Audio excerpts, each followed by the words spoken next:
베이사이드 장로교회 순모임 교재. 저자 이종식 목사. 제184과. 울며 씨를 뿌리러 나가는 자는 기쁨으로 거두리로다. 시편 126편 1절에서 6절까지 말씀입니다. 표제. 성전에 올라가는 노래.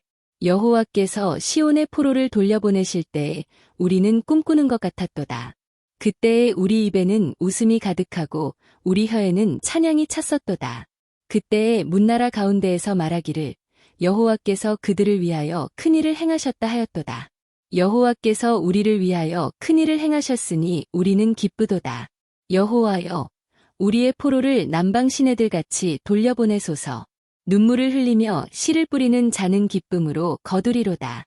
울며 씨를 뿌리러 나가는 자는 반드시 기쁨으로 그 곡식 단을 가지고 돌아오리로다. 아멘. 오늘 본문에서 울며 씨를 뿌리러 나간다는 의미는 무엇이며 그것이 당신에게 주는 교훈은 무엇이라고 생각하십니까?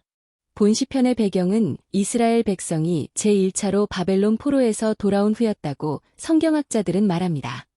그리고 그 상황은 사람들이 바벨론 포로에서 돌아왔지만 아직도 돌아오지 못한 자들이 많아 그들이 돌아올 것을 기도하는 것을 의미하고 있다고 합니다. 시편 기자는 먼저 오늘 본문 1절에서 3절을 통해 바벨론 포로에서 벗어날 때 느꼈던 감정을 다음과 같이 말씀하고 있습니다. 여호와께서 시온의 포로를 돌려보내실 때에 우리는 꿈꾸는 것 같았도다. 그때에 우리 입에는 웃음이 가득하고 우리 혀에는 찬양이 찼었도다. 그때에 문나라 가운데에서 말하기를 여호와께서 그들을 위하여 큰일을 행하셨다 하였도다. 여호와께서 우리를 위하여 큰일을 행하셨으니 우리는 기쁘도다. 성도님들, 이스라엘은 하나님이 약속하신 대로 바벨론 포로로 끌려간 지 70년 만에 돌아오게 되었습니다. 그러므로 1세대는 거의 다 죽고 2세, 3세들이 해방을 맞게 되었습니다. 마치 꿈을 꾸는 것 같이 너무도 기뻤다고 합니다. 이것을 보며 지구상에서 유일한 분단 국가인 우리나라를 생각하니 그 기쁨이 얼마나 대단했을까 생각하게 됩니다. 우리나라가 남북으로 갈라진 지 약 76년이 되었습니다. 그런데 어느 날 갑자기 통일이 된다면 그 감격은 대단할 것이라 생각됩니다. 특히 부모나 형제가 이북에 있는 사람들은 누구보다 감격적일 것입니다. 그런데 우리는 본문을 보면서 제1차 귀환을 한 이스라엘 백성은 나머지 자신들의 가족들이 돌아오기를 간절히 원했다는 것을 알게 됩니다. 그래서 시편 기자는 오늘 본문 4절에 다음과 같이 기도하였습니다. 여호와여, 우리의 포로를 남방 시내들같이 돌려보내소서. 이런 기도를 하고 있는 것을 보면 오늘 본문을 쓴 시편 기자는 바벨론 포로에서 1차 때 귀환했던 사람이라고 생각됩니다. 1차와 2차 사이에는 많은 시간적 간격이 있었습니다. 1차는 BC 537년에 있었고 2차 귀환은 BC 458년에 있었습니다. 그리고 전체적인 귀환은 BC 444년경에야 이루어집니다. 그러니까 모든 귀환이 이루어지기까지는 70에서 80년이 걸린 것입니다. 이런 것을 보면 우리의 기도가 응답되기 위해서는 시간이 걸릴 수 있다는 것을 알게 됩니다. 그러나 분명한 것은 그대로 이루어지고야 만다는 것입니다. 그러므로 이 시간 우리도 기도할 때에 우리의 기도가 시간이 걸려 응답이 될 수 있다는 것을 기억하며 실망하지 말아야 할 줄로 믿습니다. 분명한 것은 하나님이 반드시 적당한 시간에 그 기도를 이루시고야 만다는 것입니다.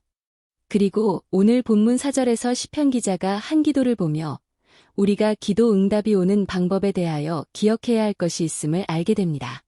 4절에서 시편 기자는 여호와여, 우리의 포로를 남방 시내들같이 돌려보내소서라고 기도하고 있습니다. 이것이 무슨 의미일까요? 남방 시내는 이스라엘의 남반구에 위치한 네게브 광야를 말합니다. 그곳은 1년 내내 비가 오지 않다가 아주 드물게 어느 철에만 잠시 비가 오는 곳입니다. 그러므로 네게브는 강이 있고 시내가 있지만 보통 때는 다 말라 있습니다. 그런데 우기가 되면 갑자기 비가 오므로 그 시내와 강들에 물이 가득 차 흐르는 일이 벌어집니다. 그런데 시편 기자는 아직 바벨론에서 돌아오지 못한 자신들의 민족에게 이런 일이 벌어지도록 기도하고 있는 것입니다. 그리고 그런 일이 결국은 벌어지게 되었습니다. 이런 것을 보면 우리의 기도가 전혀 응답받지 못하는 것 같은 과정도 겪을 수 있다는 것을 알게 됩니다. 그러나 하나님은 반드시 기도를 들으사 어느 날 우리가 생각지 못한 때에 응답을 하시는 것입니다.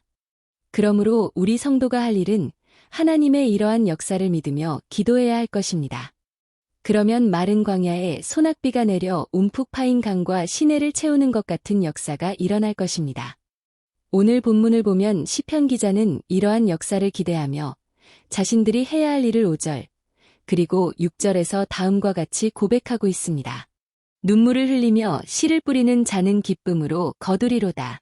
울며 씨를 뿌리러 나가는 자는 반드시 기쁨으로 그 곡식 단을 가지고 돌아오리로다. 이 말씀의 뜻은 농부가 논밭을 일구며 곡식을 심는 것을 연상하게 합니다. 농부들이 일할 때는 언제나 다음과 같이 생각한다고 들었습니다. 내년부터는 정말 이 일을 그만두어야 하겠다고 말입니다.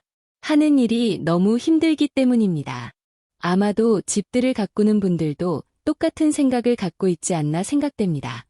많은 분들이 뒤뜰에 나가 좀 일을 하다 들어와서는 이 일도 그만두어야겠다는 말을 여러 번 하는 것을 들었습니다. 그래서 내년부터는 안 하시겠구나 생각합니다. 그런데 새해가 되면 또 뒤뜰에 나가 일을 합니다. 봄이 왔으니 그 바쁜 중에도 엉클어진 밭을 정리하고 씨를 심는 것입니다. 그래서 그렇게 힘들다며 왜 또 하십니까? 라고 묻게 됩니다. 성도님들, 그렇게 안 하겠다고 선포하고서는 왜 또 합니까?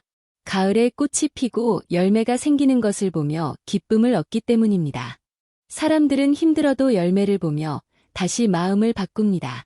그런데 농사만 그렇습니까? 모든 하나님의 일이 다 그렇습니다. 특별히 믿음으로 사는 것이 쉽지 않습니다. 그러나 울며 씨를 뿌리러 나가는 농부처럼 계속 믿음 생활하다 보면 추수하는 날이 옵니다. 그래서 보람된 삶이었다고 고백하게 됩니다. 그러나 그 반대로 중간에 포기하면 어떤 일이 벌어집니까?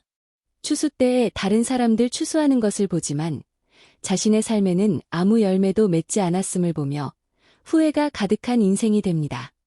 신학대학 시절 참 어려웠었는데 어느 날 담임 목사님으로부터 카드를 한 장 받은 적이 있었습니다. 그 카드엔 아무 말 없이 단지 성경 말씀 한 구절이 쓰여 있었는데 오늘 본문이 말씀이었습니다. 눈물을 흘리며 씨를 뿌리는 자는 기쁨으로 거두리로다. 울며 씨를 뿌리러 나가는 자는 반드시 기쁨으로 그 곡식 단을 가지고 돌아오리로다. 그 말씀은 마치 하나님이 보내신 메시지처럼 느껴졌습니다. 그래서 그 구절을 보며 눈물을 흘리며 위로를 받았습니다. 그리고 힘들고 어려운 때를 금식과 기도로 보내며 열심히 책을 읽었습니다. 그리고 시간이 지나니 학교도 졸업하고 목사가 되어 이렇게 목회를 하고 있습니다. 눈물을 흘리며 믿음으로 일한 대가로 열매를 맺고 있다고 믿습니다. 사랑하는 성도님들, 사는 것이 너무 힘드십니까?